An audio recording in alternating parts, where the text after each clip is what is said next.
दंताघात वितारितार्बुधिरे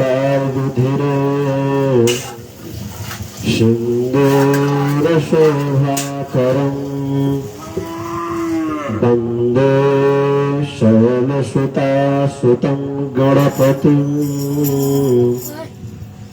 सिद्धिप्रदं कामदं गजाननं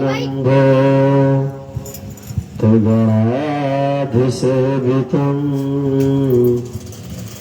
कपिध्वजम्बो फलचारुभक्षणम्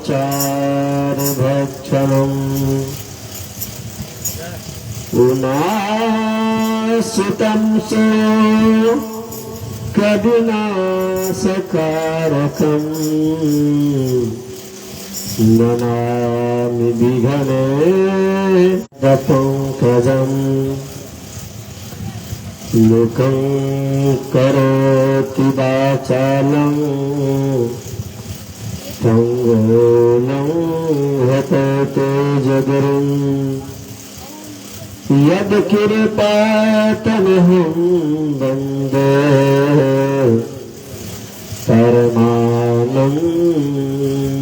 परमानन्दमाधवः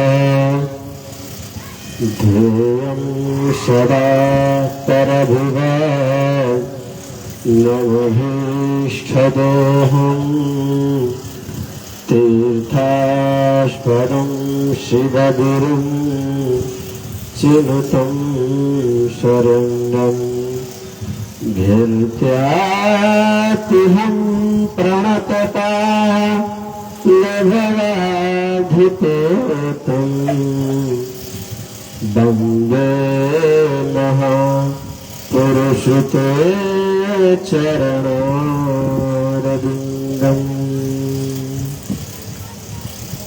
या कुन्दुसारहारधवला या शुभ्रवसतावृता या वीणावरदण्डमण्डितकरा या श्वेतपद्मासना या ब्रह्माच्युतशङ्करः प्रभृतिभिः देवैः सदा वन्दिताम् सा मां पातु सरस्वती भगवती इह से सजाड्यापः गङ्गातरङ्गरमणीयजटाकलापं गौरी निरन्तरविभो श्रुतिभानुभागम् नारायणः प्रियमनङ्गमदापहारम् वाराणसी पुरपतिं भज विश्वनाथम् अन्नपूर्णे सदा पूर्णे शङ्करे प्राणवल्लभे ज्ञानवैराग्यसिद्ध्यर्थं भिक्षां देहि च पार्वती माता च पार्वती देवी पिता देवो महेश्वरः बान्धवा शिवभक्ताश्च स्वदेशो भुवनत्रयम्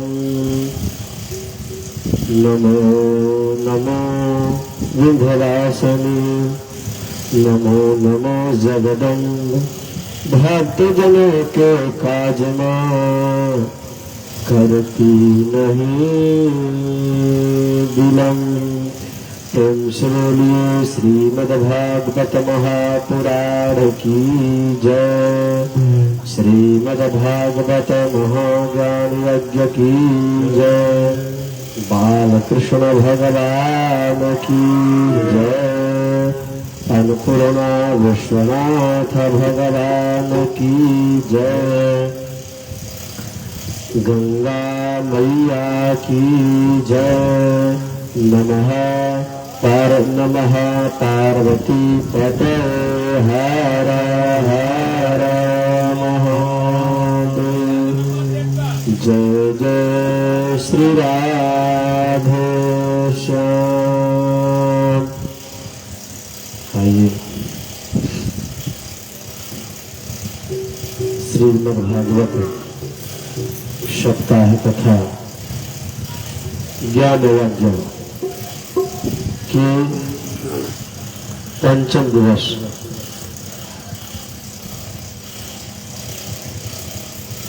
की संध्या वेला में हम सभी इस श्रीमद्भागवत सप्ताह कथा ज्ञान में आवाहित मंडपस्थ पूजित सभी देवी देवताओं, क्षेत्रस्थ देवी देवताओं को प्रणाम निवेदित करते हुए इस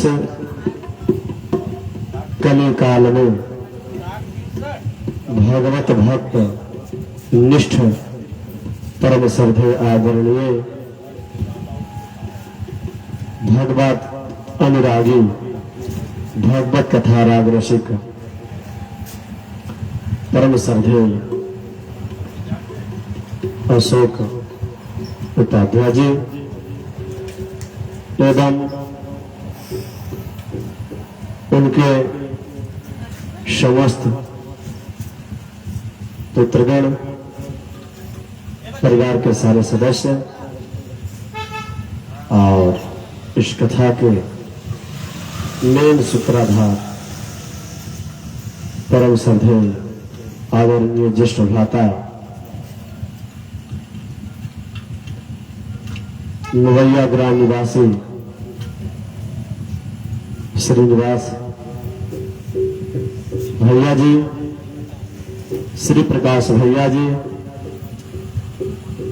और इस यज्ञ के यज्ञाचार्य परम आदरणीय विद्वत समाज को चुनार में अपना एक स्थान देने वाले, पहचान देने वाले, कुछ छंदों का तो इनको इतना पकड़ है कि शायद सरस्वती इनकी जिह्वा पर आकर के विराजमान है। ऐसे परम आदरणीय आचार्य विजेंद्र दुबे जी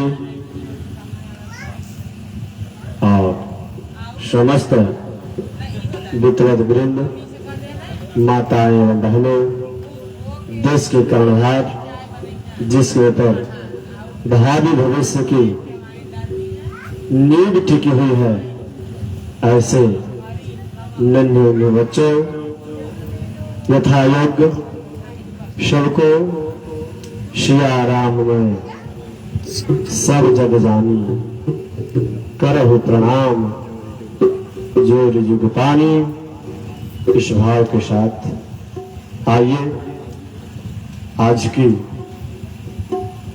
पुण्यमयी वेला में कथा सुधा सिंधु में अभिसिंचित होने के पूर्व भगवत नाम आधार का संकीर्तन किया जाए। आगे जैसी ठाकुर जी की इच्छा होगी।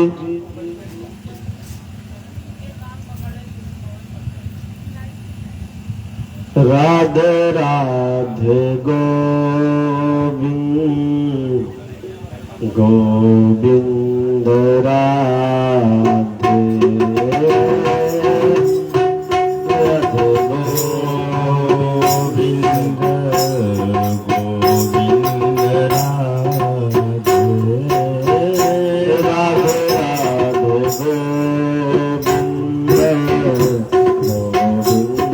राधे राधे राधे गोविंद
बोलिए बालकृष्ण भगवान की जय।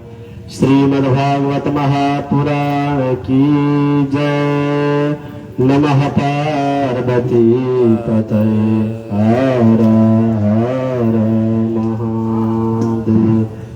जय जय श्री राधे श्याम। जय जय श्री राधे श्याम। कल हम लोग कथा में जाने कि भगवान बालकृष्ण माता देवकी के गर्भ में आते, देवकी के गर्भ में आते ही सृष्टि मंगलमय हो जाती है। नदियां जल से उमड़ जाती है। गौ माताएं पुलकित हो जाती है। पशु पक्षी सब प्रसन्न होकर गलगल करने लगते हैं।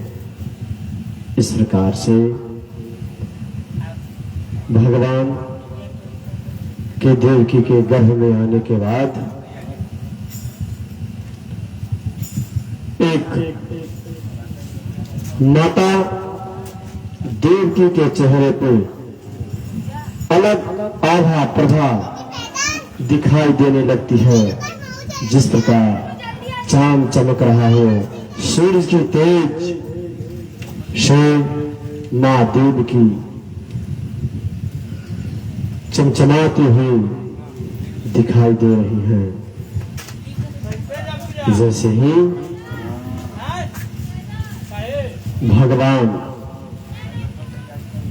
बालकृष्ण का भाद्रपद महीने कृष्ण पक्ष की अष्टमी तिथि दिन बुधवार रात्रि के 12 बजे, रात्रि के 12 बजे में भगवान का जन्म होता है और यह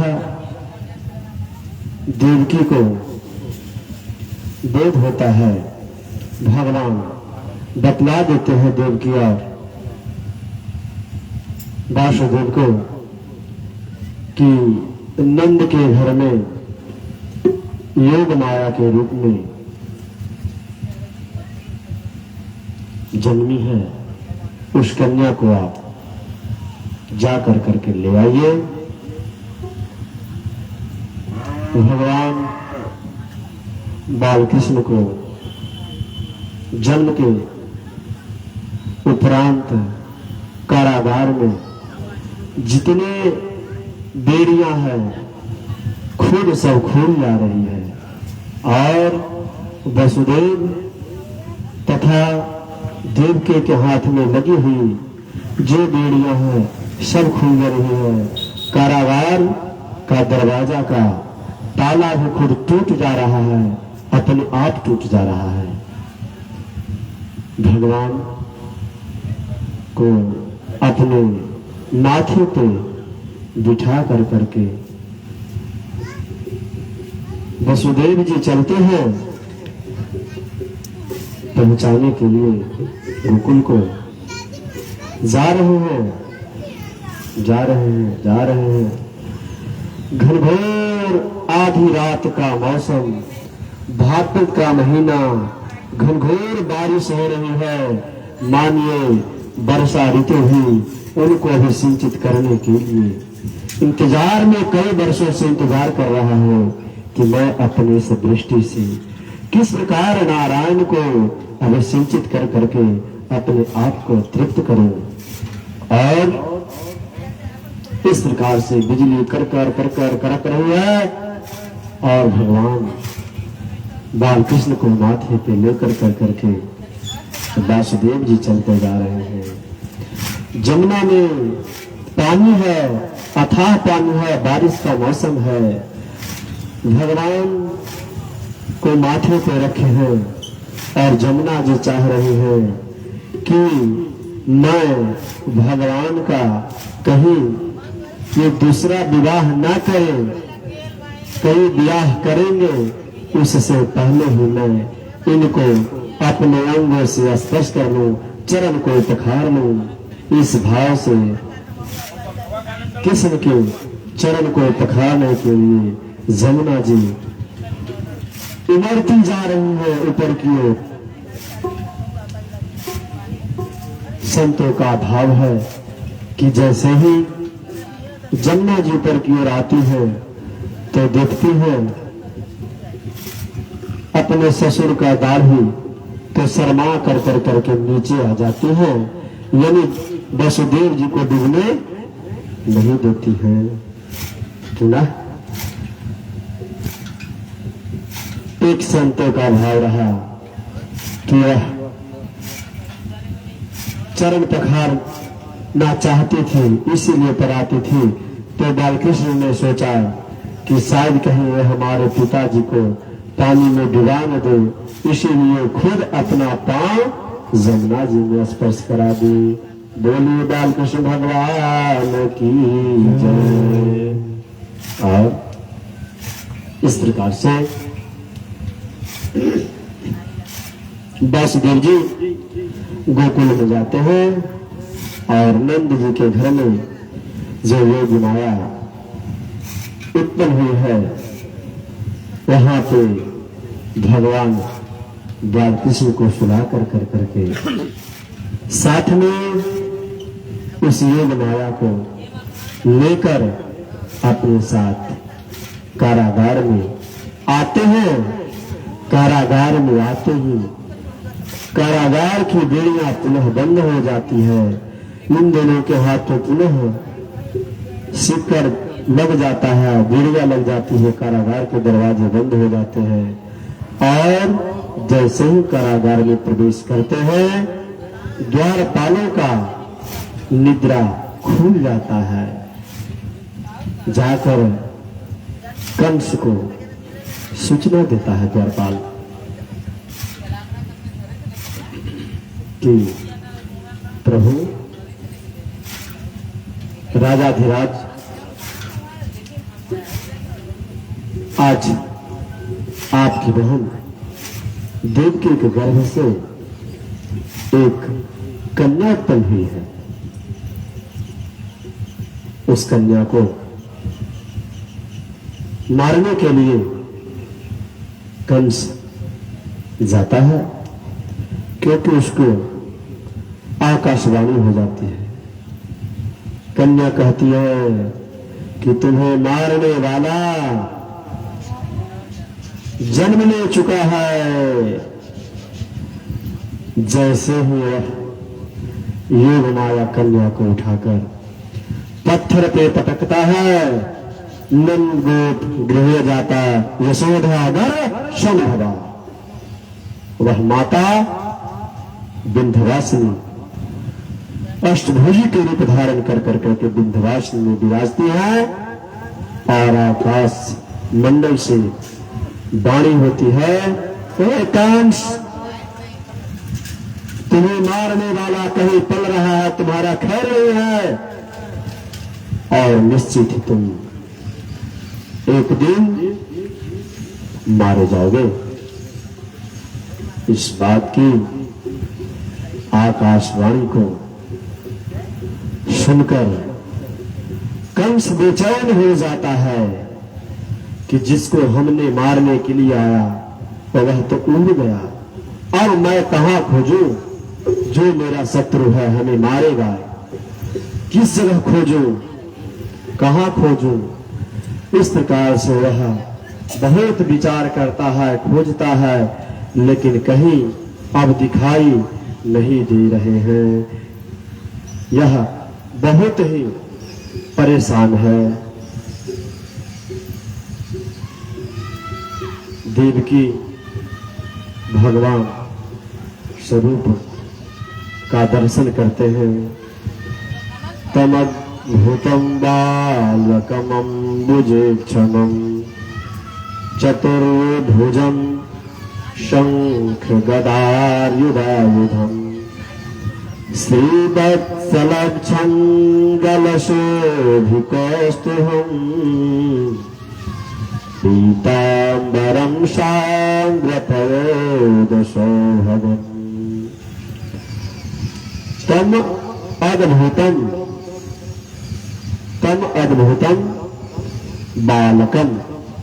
ऐसा अद्भुत बालक को देखते हैं देवकी जी कारागार में, जिसका नेत्र में क्या है? अम्बुज कमल का पर्यायवाची शब्द है। अम्बुज कमल का पर्यायवाची शब्द है। तमोदभूतम बालकमम्बुजेक्षणम्, आंख कमल का समान है। चतुर्भुजम शंख गदायुधायुधम, और वह चतुर्भुज रूप में है। कैसा है? चतुर्भुज है, हाथ में गदा लिया हुआ है। शंख गदायुधायुधम श्रीवत्सलक्षम, और श्रीवत्स गले शंख कौस्तुभम, गले में कौस्तुभ मणि की माला धारण किए हुए हैं। पीताम्बरम, बच्चा को जन्म लेता है तो कपड़ा पहन के, शर्ट पैंट पहन के, धोती कुर्ता पहन के तो जन्म लेता नहीं, लेकिन वह ऐसा बालक जो जन्म लेते ही शंख चक्र पद्म कौस्तुभ मणि और पीताम्बर धारण किए हुए पैदा लिया है। ऐसा बालक सांद्रपेद सौभगम, इस स्वरूप का दर्शन कर करके देव की 8 श्लोकों में प्रार्थना करती है। कहती है, प्रभु जिस अनवर्चनीय निर्गुण ब्रह्म का प्रतिपादन करते हैं, आप जगत के लय हेतु नियंता के कारण आप ही हैं। प्रलय काल में आपके द्वारा ही जगत आप में ही समाहित हो जाता है और कुछ शेष कहीं रह नहीं जाता है, कहीं शेष नहीं रह जाता है। किंतु आप जब जब धर्म की हानि होती है तो आप उस धर्म की रक्षा के लिए धर्म संस्थापनाय संभवामी युगे युगे, आप हर युग में कभी बाराह का रूप धारण कर करके कभी हिरण कश्यप का रूप धारण कर कर करके, कभी राम का रूप धारण कर कर कर करके इस अत्याचारी राक्षसों से धर्म की रक्षा के लिए आप अवतार लेते हैं। हे नाथ, इसी स्वरूप को मैं प्रणाम करता हूं। बाल कृष्ण भगवान की जय। हे नाथ, इस मित्र की काल सबके भय से मनुष्य का चित्त इधर उधर भ्रमित होता रहता है, किंतु वह जान तो सब लेता है, लेकिन इस माया में माया की निंद में सोता रहता है। उसे किसी प्रकार का कोई भय नहीं रहता कि आगे हमारे साथ क्या होने वाला है। इस तरह से इस चतुर्भुज रूप को प्रभु इस नेत्रों से मैं देख रही हूं, लेकिन यह स्वरूप हृदय में धारण करने योग्य है। यह नेत्र सर्व चक्षु से स्वरूप को देखने लायक नहीं है। इस स्वरूप को हृदय में धारण करने योग्य है। मैं आपके से सुकोमल चरणों को बार बार प्रणाम करता हूं। कह रहे हैं कि बालक आप चतुर्भुज रूप में आए हैं। बालक का क्या स्वरूप होता है आप जानते हैं? बालक के रूप में आइए। बालह को ब्रह्मा अस्तियो ब्राह्मणा विदधाति पूर्वम, अर्थात जिसके रोम रोम में विवरण में कोटि कोटि ब्रह्मांड निवास करते हैं। बालेषु रोम विवरेषु कानि ब्रह्मांड यस्य, अथवा जिस गोप बालकों में निरति से आनंद सुख से रहने वाले को क्या कहते हैं? बालक कहते हैं। बाला नाम गोप बालका नाम कम सुखम यस्मात् सो बालक, जो गोप बंधुओं को सुख पहुंचाने के लिए इस धराधाम को पहुंचे, ऐसे भगवान को क्या कहते हैं? बालक कहते हैं।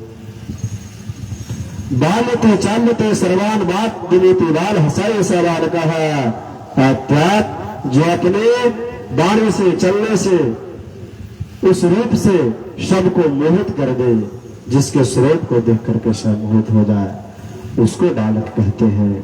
और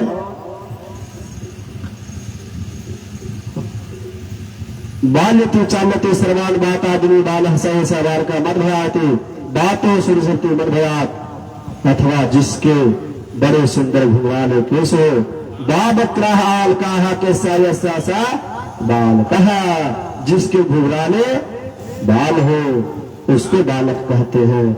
आप लोग आंगन में जाकर के कथा सुनिए, अंदर चले जाइए। आप लोग अंदर चले जाइए, इस जगह में अंदर बैठ के कमरे में सुनिए, अंदर कमरा से सुनिए, ठीक रहेगा। इस प्रकार से जब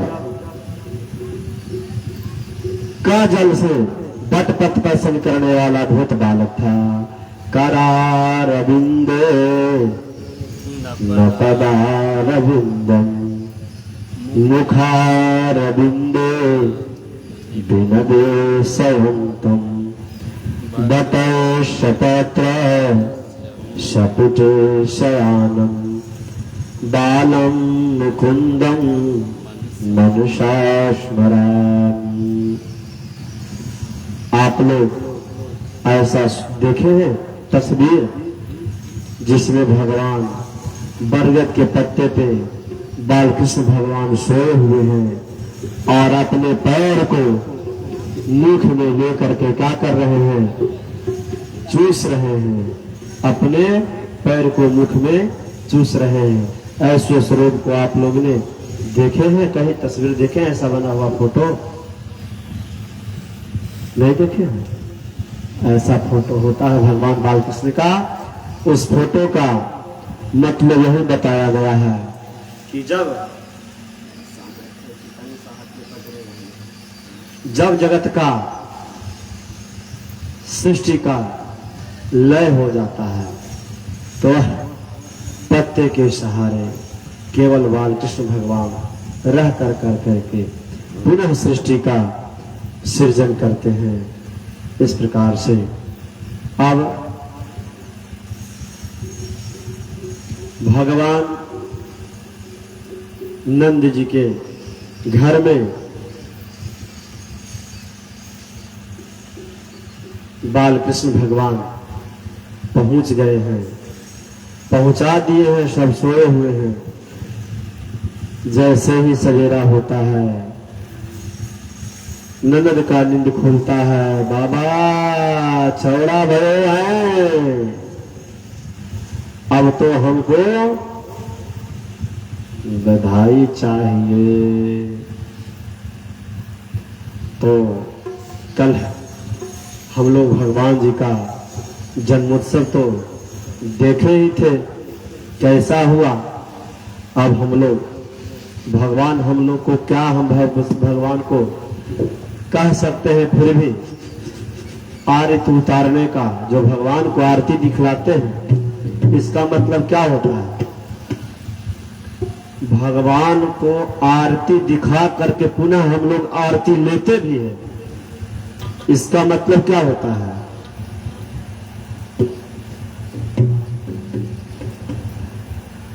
भगवान को आरती दिखलाने का मतलब होता है कि हे प्रभु परम पिता परमेश्वर पर ब्रह्म, आपकी इस बाल लीला, इस स्वरूप को, इस जोड़ी को कभी कोई नजर न लगे, इसीलिए आरती दिखलाई जाती है भगवान को।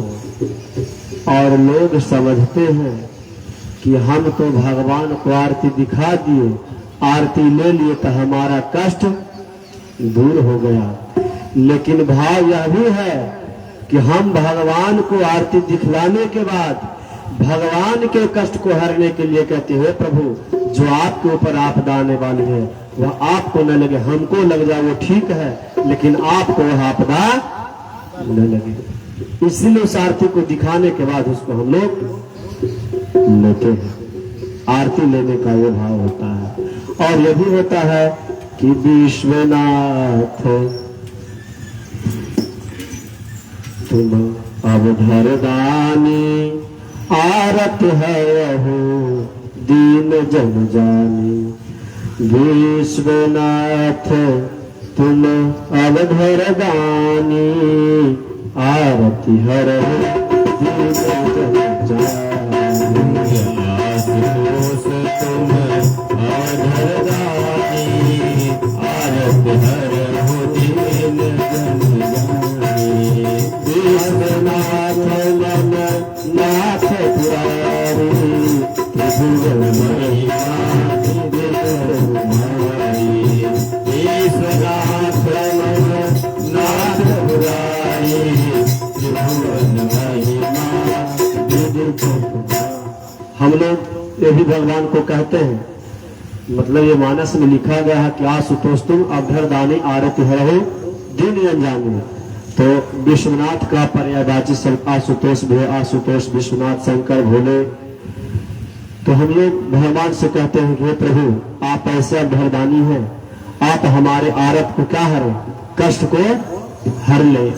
इसलिए भी भगवान से कहते हैं, यानी आरती लेने का दो भाव है, अपना भी कष्ट, हमारे दुख को भगवान हरे, और भगवान का भी कष्ट हम हर ले। आरती लेने का यही तात्पर्य है। तो कल हम लोग भगवान का जन्म दिवस मना लिए, लेकिन भगवान को हम लोगों ने ऐसा कुछ नहीं कहा कि हे प्रभु आप सुरक्षित रहोगे, धर्म सुरक्षित रहेगी, तो मैं भी उस बरगद वृक्ष के छाया में क्या होगा, बैठ कर करके उस शीतलता में पलूंगा और बढ़ूंगा। तो आइए बड़े प्रेम से हम लोग कहते हैं भगवान को कि हे प्रभु आप भी हमेशा क्या रहे, अजर रहे, अमर रहे, किसी का नजर न लगे।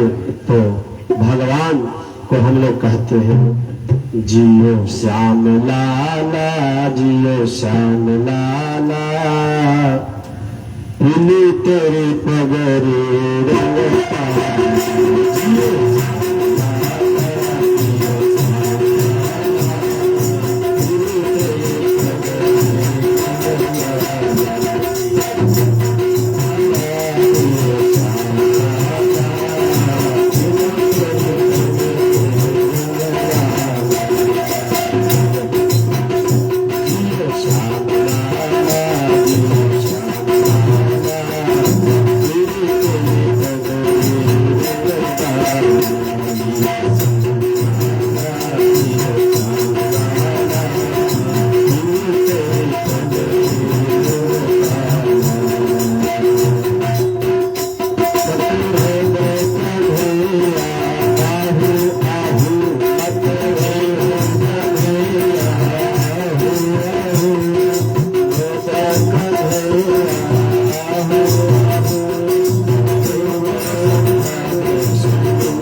किसी को गोद में लेकर के कह रही है कि बुआ जी कह रही है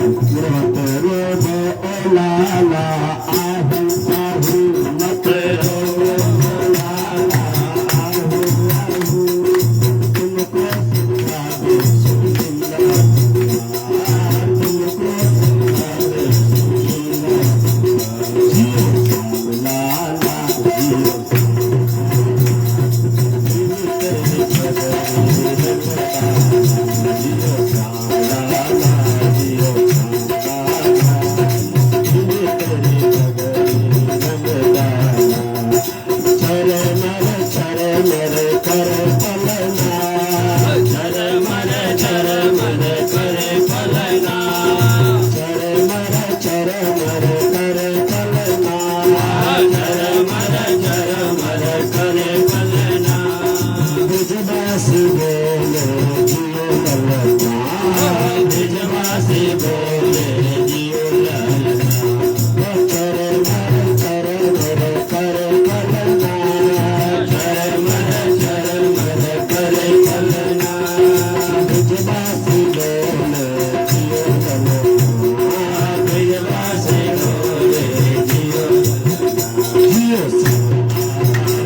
इस प्रकार सब लोग नंदलाला को आशीर्वाद देते हैं कि लाला तुम बहुत इंतजार कराने के बाद इस धराधाम पे आए हो, तो जियो श्याम लाला, जियो श्याम लाला, पीली तेरी पगड़ी रंग डाला। और उनका लाला को सबसे शुभ रंग का पगड़ी, शुभ पीला पगड़ी पहना दिए, पीले तेरे पगड़ी रंग डाला। और कंस के अत्याचार से पूरी सृष्टि में हाहाकार मचा हुआ था। जब इस आकाशवाणी को इधर कंस सुनता है कि मेरा मरने वाला कहीं कोई जन्म ले लिया है, और उसके लिए लोग ये भी कामना कर रहे हैं कि जियो श्याम, जियो श्याम, जियो श्याम। वह श्याम है कौन, कैसा श्याम है, कहाँ गया, किस जगह है? उस श्याम को खोजने के लिए कंस मन ही मन व्यथित है, घुट रहा है कि कहाँ गया वह श्याम। और जाकर अपने बहन देवकी और वसुदेव से कहता है कि मैंने बहुत पाप किया, मैं बड़ा पापी हूं, मैंने राक्षसों की तरह तुम्हारे बहुत पुत्रों को मार डाला। आज हमें पश्चाताप हो रहा है कि मैंने ऐसा अन्याय क्यों किया। न जाने मैं किस लोक में जाऊंगा, मेरा क्या सदगति होगा, उस गति की क्या होगी, हमारे शरीर की क्या गति होगी, क्या कहूं। देवता भी झूठ बोलते हैं। जिस विश्वास में मैं कर करके, जिसके बहकावे में मैंने इस कुकर्म को करता रहा, अच्छा अब जो होना था दहन हो गया। आप इसके लिए शोक न करें। कारण सभी प्राणी अपने अपने किए कर्मों का फल भोगते हैं, और हो सकता है इनके भाग्य में ऐसा ही लिखा हो। हमारे भाग में मनो सोचाता सर्वम शोकम विन्नते वशः। कहते हैं कि सुखदेव जी कहते हैं, हे राजन, यह सुनकर जब देवकी से इस करुण स्वभाव से, करुण रस से, करुणा ही ममतामयी वाणी में माफी मांगता है अपने आप को कंस, और क्रोध शांत हो जाता है। कंस का जो क्रोध है वह क्रोध शांत हो जाता है। राजभवन में लौट कर आता है और अपने मंत्रियों को बतलाता है कि हमें मारने वाला कोई जन्म बालक ले चुका है जो हमको मार डालेगा। उसके मंत्री लोग भी विप्र, वैद्य, गुरु, ये तीन लोग यदि जो प्रेम से बोले तो जानिए कि आपका नाश करवा देंगे। सचिव वैद्य गुरु तीन जो प्रिय नहीं भयास, राज धर्म तल तीन करा हो नहीं देगा नाश। तो ये नाश करा देगा। ये नाश कराने वाला मंत्री ऐसा मंत्री जिसने कंस को कहा, प्रभु आप बच्चे से डर गए, आपकी गर्जना से तो पूरी सृष्टि कांपती थी, और उस बालक का नाम सुनकर कि हमें मारने वाला बालक जन्म के लिए आप डर रहे हैं। 10 दिन के अंदर के जितने बालक हैं सृष्टि में, कहीं भी कोई बालक हो, मैं सबको मार देता हूं। न रहेगी बांस, न बजेगी बांसुरी, नहीं कोई बालक दिखाई देगा नहीं वह आपका शत्रु रहेगा, मैं इस बांस की पीठी को खत्म कर दूंगा। इस प्रकार कंस को बुरे मंत्री बुरे सलाह देते हैं और कंस भी उन मंत्रियों के सलाह को पाकर पुनः ग्लानि को भूल जाता है कि मैंने अभी देवकी और वसुदेव से क्या कहकर आया था और क्या सोचा था। इस प्रकार अब राष्ट्र में, कंस के राज्य में जितने वेद पाठी, मंदिर, ब्राह्मण, गौ, सब पे अत्याचार चालू करवा देता है। आयु श्रियम यशोधर्म लोकनाशिष्य एवच हंति श्रेयांशु सर्वाणि पुंसो महाविक्रम। जो मनुष्य यदि अपूज्य को पूजा कर रहा हो, जो देवता को पूजने का हमें आवश्यकता नहीं है, इस देवता को पूजा कर रहा हो, अपूज्य का पूजन कर रहा हो और जो आदर करने योग्य है उनका क्या कर रहा हो, अनादर कर रहा हो, ऐसे का अपमान उस पुरुष को संपत्ति, कीर्ति, पुण्य नष्ट सब नष्ट हो जाते हैं और वह उसका नाश करवा देता है। अब भगवान को खोजते खोजते कंस इधर परेशान है, बैर को ठान लिया है और मथुरा में नंद और वसुदेव का परस्पर मिलन होता है। सुखदेव जी कहते हैं कि हे राजन, बलराम जी तो पहले ही योग माया के द्वारा रोहिणी के उदर से आकर उनके पुत्र हो चुके थे। पुत्रोत्पत्ति के बाद ब्राह्मणों को बुलाकर स्वस्ति वाचन हरि ओम मा स्वस्तेन इंद्रो वृधस्रवाः स्वस्ति नः पूषा विश्ववेदाः स्वस्ति नस्तारक्षो अरिष्टनेमिः स्वस्ति नो बृहस्पतिर्दधातु। ब्राह्मणों को बुलवाकर नंद जी 2 लाख ब्राह्मणों को आमंत्रित करते हैं और सब ब्राह्मण को, हर एक प्रत्येक ब्राह्मणों को एक एक गाय 7-7 तिलों के पर्वत बनाकर बांध देते हैं। नाना प्रकार के आभूषणों से अलंकृत कर करके भेजते हैं।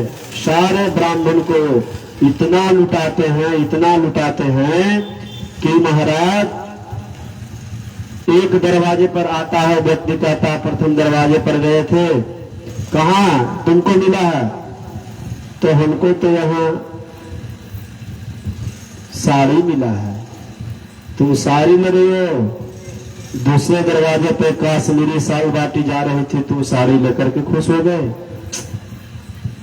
कैसी अभागी हो। साड़ी फेंक करके पुनः जाती है दूसरे दरवाजे पे, तो काश्मीरी साल मिल रहा है। दूसरे दरवाजे से आगे बढ़ती है तो कहता तुम यहाँ थी, साड़ी के चक्कर में बैठी हो। नंद बाबा वहां चांदी का गिलास बांट रहे हैं। वह सारी दुशाला फेंक करके जाती है, चांदी का गिलास पा करके इतराती है। जैसे ही अगले दरवाजे पे जाती है, कहती है चांदी का गिलास, हम लोग को सोने का एक एक मंगल सूत्र दिया गया है। इस प्रकार से वह मंगल सूत्र वाली सोना का मंगल का सूत्र लेकर के आगे जाती है। फिर मिलती है, तू सोने की मंगल सूत्र पा करके खुश हो, वहां तो हीरे की जगह रात को बांट रहे हैं भगवान जी। नंद बाबा लाला के उत्सव पे इस प्रकार नंद उत्सव के यहाँ हो रहा है। तो तेरे लाला के जन्म सुनिया रे माई दे बधाई, लाला के जन्म सुनिया रे माई दे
से चले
से चले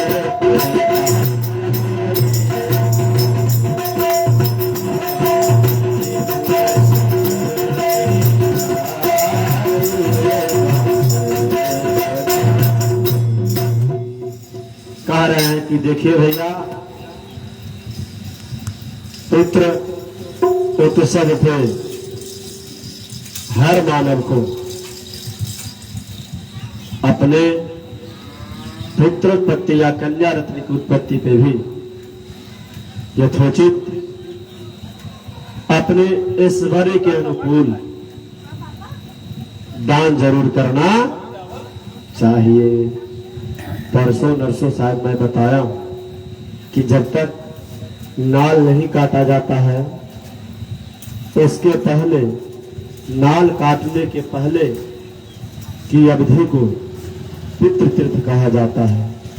उस समय अपने पुरोहितों के लिए बहन है, ननद है, बिटिया है, जो भी है उन सबों के लिए कुछ न कुछ घर में उपलब्ध हो तो तुरंत न्यौछावर दे देना चाहिए और ब्राह्मण को भी देना चाहिए, सबको देना चाहिए।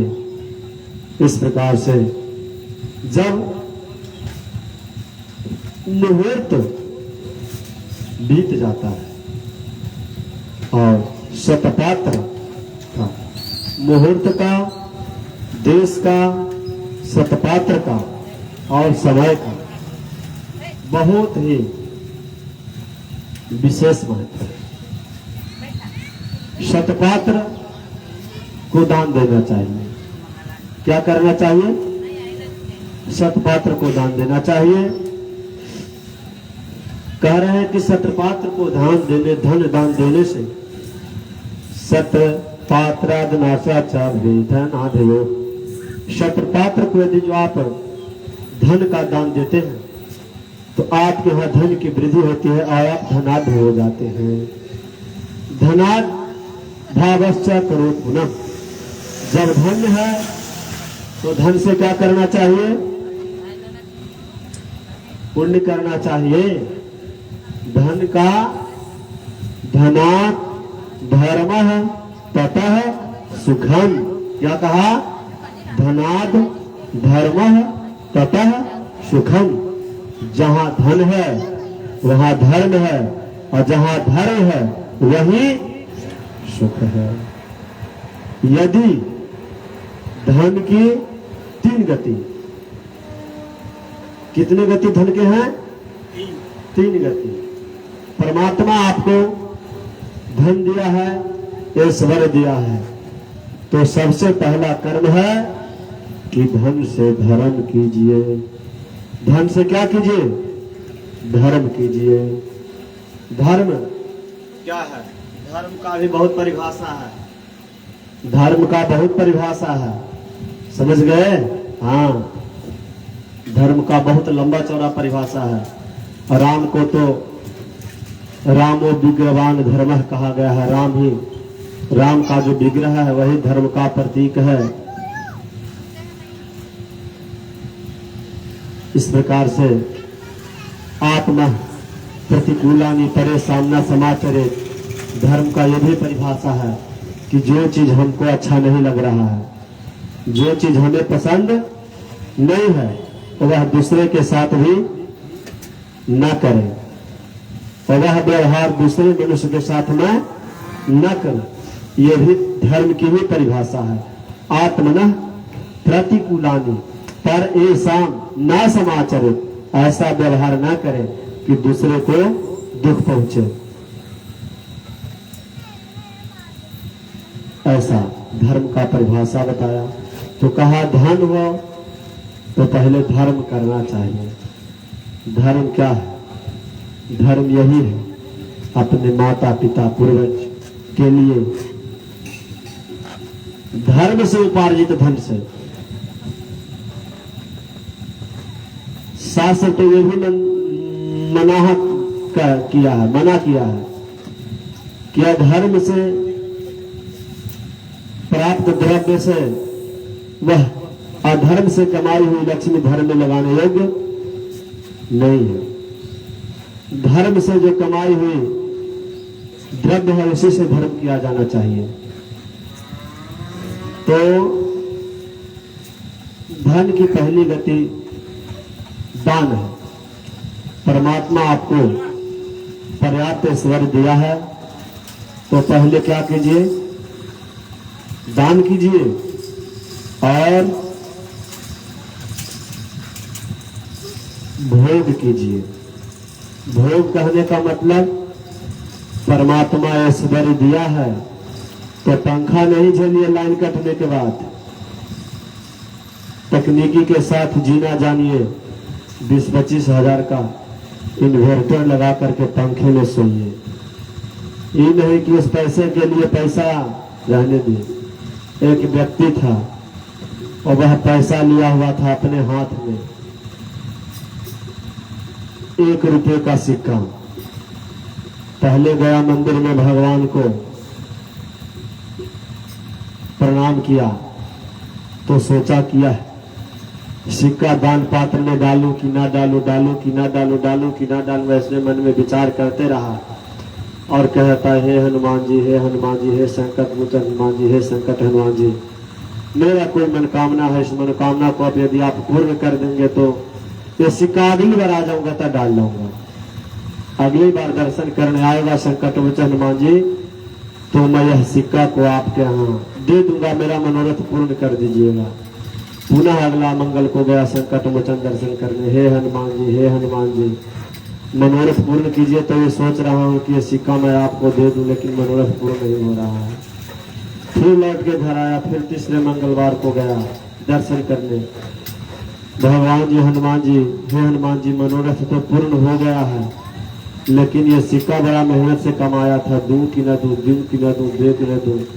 तो हाथ खोल के देखा कि पसीना से सिक्का लथपथ है। कहा रो रहे हो सिक्का, रो रहे हो तो मैं तुमको जाने नहीं दूंगा, मैं तुमको अपने हाथ से जाने नहीं दूंगा, तू रोवो नहीं तो तुमको ले चलेंगे अपना घर। वहीं से सिक्का को पुनः पैकेट में रख करके कहा कि रोवो नहीं। कुछ ऐसे भी समाज में सज्जन हैं वह भूखे प्राण जा रही है लेकिन 10 रुपए का वह बिस्किट खरीद के पानी नहीं पी सकते। पैर में दीवार फट जाएगी लेकिन एक बढ़िया चरण पादुका वह नहीं खरीद सकते। चल रहे हैं गिट्टी पे, पत्थर पे, रोड पे, कांटा में, कुसा में। इसी तरह परमात्मा ने जब आपको सदर दिया है तो बढ़िया खाइए, चकाचक दाल खाइए, चावल खाइए, सब्जी खाइए, रोटी खाइए, भुजिया खाइए। ऐसा ना खाइए कि दाल है चावल है तो सब्जी दाल है, सब्जी है तो दाल नहीं है। कहीं ऐसा भी हम देखे हैं कि उनके यहाँ नियम है कि अगर दाल चावल बन गई तो उनके यहाँ सब्जी नहीं बनेगी, और सब्जी बन गई तो दाल नहीं बनेगी। तो ऐसा धन जुटाने का कृपा न करें। कम से कम 5 उंगली मुंह में जाना मुहावरा है ना, उस 5 उंगली को अपने मुंह में जाने का परमात्मा से प्रार्थना कीजिए, हे प्रभु आप इतना धन्य धान हमको दे कि मेरा जीविकोपार्जन सही से चले और 5 उंगली मेरा मुंह में जाए। तो प्रत्येक प्राणी को कलयुग में कुछ न कुछ दान करते रहना चाहिए। थोड़ा थोड़ा, बहुत मान लीजिए संभव नहीं है तो थोड़ा तो दान करना ही चाहिए। दान एकम कलियुग, हर हाल में कलयुग में कुछ न कुछ दान करना चाहिए। इस प्रकार याद रखिए आप लोग, यदि जो भिखारी आपके यहाँ भिक्षाटन करने के लिए आते हैं तो आप लोग सोचते होंगे या कोई सोचता है कि अरे यार ये तो धंधा बना लिया है, इतना बढ़िया काया रखा है, आ जाता है, बाल बच्चा है, बेटा है, पुतोह है, सब है, यहाँ से पैसा भिक्षाटन करके ले जाता है और फिर बेटी पुतोह बहू को दे देता है। लेकिन इसकी तो व्यवसाय है। लेकिन ये ध्यान रखें कि याचक आपसे मांगने के लिए नहीं आते हैं, वह आपको यह संदेश देने के लिए आते हैं कि आप जो धन कमाए हैं उसमें कुछ न कुछ जरूर दान कीजिए। रहे मन बे नर मर चुके, जो कहूँ मांगन जाही, आइन से पहले बेमुए, जिन मुख निपे सतनाही। वह तो मृत है ही है, और वह मृत है। बहुत सहसा होता है, बहुत साहस अपनी इज्जत की जो दुपट्टा है उसको उतार करके खूंटी में टांगने के बाद कोई व्यक्ति भिक्षाटन करने का हिम्मत जुटाता है। इतना आसान नहीं है भिक्षाटन करने के लिए निकल जाना। तो जो भिक्षाटन करने के लिए निकलता है तो बेचारा अपना जो मान सम्मान की गरिमा है इस दुपट्टे को खूंटी में टांग देता है रूम में कि अब हमको समाज कुछ कहे ना कहे, लेकिन मैं यार भिक्षाटन मांगूंगा। तो रही मन में नर मर चुके, जे कहूँ मांगन जाही। तो बेचारा मरा है, अपना इज्जत को खूंटी पे टांग करके उस लंबी काया को कि वो शर्म नहीं करेगा, हराम का कमाने के लिए बड़ा काया रख कर कर जा रहा है। लेकिन कहा कि वो तो मर ही गया, जो मांगने का काम कर रहा है उसको श्रम करके कमाना चाहिए। रहीम कहीं कहे नहीं, वो तो मरा है ही, लेकिन उससे पहले वो मुँह गया जो कह दिया कि है कहाँ करने आए हो, मांगने आए हो, जाकर के तुमको काम धाम करना नहीं होता है। जिनमुख निकसत नहीं। इसीलिए आपको याचक क्या शिक्षा देने आते हैं कि याचक याचंत बोधियंती गृह गृह। हर घर के मानव को, प्रत्येक इंसान को यह बतलाने के लिए आते हैं, दियताम दियताम नित्यम दाता दुर्गति रिद्धि। जो दान देता है उसको कभी दुर्गति नहीं होता है। और इस प्रकार से दान का महत्व को जान रहे थे नंद जी की नंदोत्सव हमारे घर में लाला है तो कितना उत्साह से दान देना चाहिए। और वह खूब बधाई लुटाए, खूब बधाई लुटाए, इतना बधाई कि उसका कोई हिसाब नहीं, बहुत लुटाए बधाई। अब गोपः परस्परम दृष्ट्वा दधीक्षीर घृतम में आसीचंतो विलपंत नवदेत चिक्षते ही। और इस आनंद में गोप लोग अभी गा रहे थे ना हमारे विकास भैया कि गोपगण बोले जियो लाला, ब्रजवासी बोले जियो ललना, जियो ललना, जियो ललना।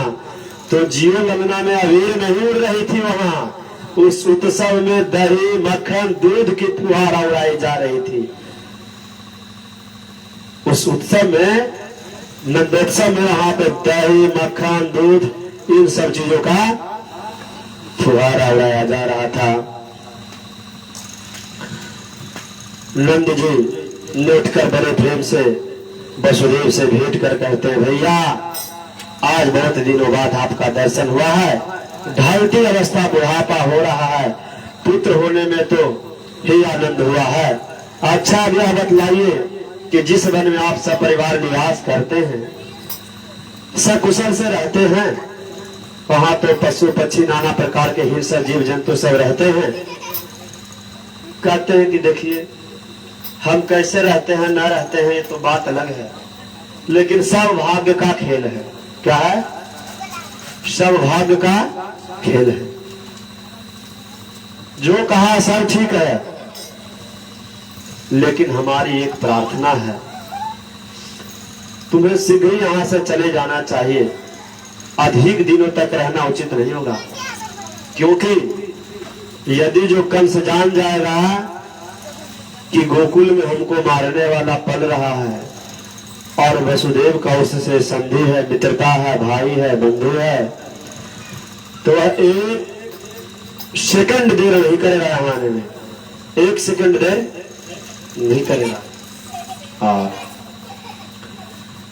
वसुदेव जी का वचन सुन कर नंदी का अच्छा भैया तो ठीक है, मैं जा रहा हूं। नंद जी चले जाते हैं और तुरंत गाड़ी बैलगाड़ी जोतते हैं और गोकुल की ओर चल लेते हैं। अब सुखदेव जी कहते हैं कि हे राजन, बहुत छोटे अवस्था में है ही नंदः पथिवच शरणे दृष्टे विचिन्तयन् हरे जगाम शरणा मुटपागात्म संकिता। नंद जी इधर सोचे कि यदि जो मैं यहाँ रह जाऊंगा तो वसुदेव को कंस सताएगा, जान जाएगा, तो इस बात से बचाने के लिए किसी प्रकार का कोई दुख ना हो, नंदी चले जाते हैं और कंस जो है एक बाल घातनी पूतना को विकराल राक्षस का रूप बना करके गोकुल में भेज दिया। ओ वाह, पूतना, पूतना किसको कहते हैं? जिसको पूत नहीं है बेटा, नहीं, यही ना पूतना, यानी पूतना जिसको पूत नहीं है उसी को पूतना कहते हैं। तो वह पूतना जो है वह बाल घातनी बच्चे को मारने के लिए वह आती है गोकुल में। इतनी सुंदर सज धज करके आती है जैसे मानिए कि वह इंद्र की अप्सरा ही है। पूतना बहुत सज धज के आती है और मंद मंद मुस्कान से लगती है कि गोपी ही है, और इस प्रकार वह आती है। महालक्ष्मी भी अपने पति के देव के दर्शन करने के साक्षात पधारी हो, इतना सज धज के जाती है पूतना बाल कृष्ण भगवान के पास जैसे कोई लक्ष्मी जी सज धज के अपने स्वामी के पास जा रही है। कोई रोके नहीं रहा है, इतना सजी धजी है कि सोचता है। देखिए, दो तीन बात होता है, आपके पास, हमारे पास समाज में कोई ऐसे व्यक्ति आ जाते हैं, स्कॉर्पियो से उतरे, उनके साथ 400 बॉडीगार्ड लगा हुआ है, तो हम उनको जाने पहचाने या ना पहचाने, कोई वीआईपी आदमी होंगे, लाइए कुर्सी, लाइए पानी, लाइए गुड़, लाइए मीठा, लाइए, नाना प्रकार का सेवा सत्कार कर देते हैं। भले वो समाज का, रोड का पैसा आया होगा, विधायक जी के पास भले पैसा लेकर के भागना, लेकिन गांव का जनता तो उनका स्वागत के लिए बेचारा एकदम खड़ी रहता है। उसी प्रकार से पूतना इतनी सजी धजी है कि इसके स्वरूप को कोई देख करके रोक ही नहीं रहा। लेकिन नारायण भगवान बाल कृष्ण समझ जाते हैं कि ये किस लिए हमारे यहाँ आ रही है। उसने सैया पर लेटे हुए विलक्षण वानर को वह बाल घाती पूतना देखती है और गोद में बिठा लेती है, अपने गोद में पूतना बिठाती है। तो भगवान सोचते हैं कि मेरा नाम है करुणानिधि। क्या नाम है? करुणा का सागर है हम। यदि जो हम आंख खोल के देख लिए तो करुणा हो गई, तो उसको मैं मार कैसे सकता हूं? मेरा नाम है करुणानिधि और इस आंख से मैं देख लिया तो कैसे उसको मारूंगा? फिर सोचते हैं कि हमारा आदत है कि जो आता है, जिसके गोद में मैं खेलता हूं, उसको उद्धार ही करता हूं। जिसके गोद में मैं खेलता हूं उसको मैं उद्धार कर देता हूं। तो कौशल्या के गोद में खेले, उनका उद्धार हुआ, तो इनको मैं क्या करूं? इसीलिए वह इन तमाम विचारों के बाद है। फिर सोचते हैं कि ये तो आई है विष पान कराने के लिए और विष पीने वाले देवता भोलेनाथ हैं, वो भी आंख बंद कर करके कहते हैं भोलेनाथ ये तो विष का मालिक आप ही हैं, हम कहां पिएंगे। स्वरूप को भगवान ध्यान करते हैं और कहते हैं ठीक है, उसमें जो विष होगा लगा हुआ उसको मैं पान करूंगा, लेकिन बाकी कहां जाएगा ये आपकी जिम्मेदारी है, आपके पास जाएगा या क्या होगा। और चौथा भाव में कहते हैं कि मेरा बचपना में तो कोई बालक जो छोटा जन्म लेता है इतना टपर टपर आंख खोल के देखता नहीं है, मैं तो अभी छोटा बालक हूं, इसीलिए वह आंख को बंद करते हैं और नाना प्रकार से नाना प्रकार का भाव को सोचते हुए भगवान सोचते हैं कि आई है। जैसे ही वो वह अपना विष लगा हुआ अंग भगवान के मुख में डालती है, भगवान उसके पान के साथ रुधिर का भी पान करना चालू कर देते हैं और पूतना का जो अंग है वह तलवार जैसा लंबा है, इतना लंबा अंग को मुंह में डालती है, तीक्ष्ण तलवार जैसा। भगवान उसको अपने मुंह में लेकर करके जब पान करना चालू करते हैं इतना कस के दबाते हैं, पूतना कहती है सामन चमुन चलमिति प्रभासनी निष्पिंडमान अखिल जीव मर्मणि विरक्त नेत्रे तरुणा भुजम हो प्रसीद गात्रा क्षिपतुर्बोध। कहती है छोड़ दो छोड़ दो छोड़ दो छोड़ दो छोड़ दो, बहुत कष्ट हो रहा है, बहुत कष्ट हो रहा है, बहुत कष्ट हो रहा है। प्रभु कहते हैं कि मैं कैसे छोड़ू। कहती है पूतना अरे जरा मुस्कुरा दो श्याम, तमन्ना यही है, जरा मुस्कुरा दो श्याम, तमन्ना यही है, अभी हमने जी भर के देखी नहीं है, अभी हमने जी भर के देखा नहीं है। जरा मुस्कुरा दो श्याम, जरा मुस्कुरा दो श्याम, तमन्ना यही है, अभी हमने जी भर के देखा नहीं है, अभी हमने जी भर के देखा नहीं।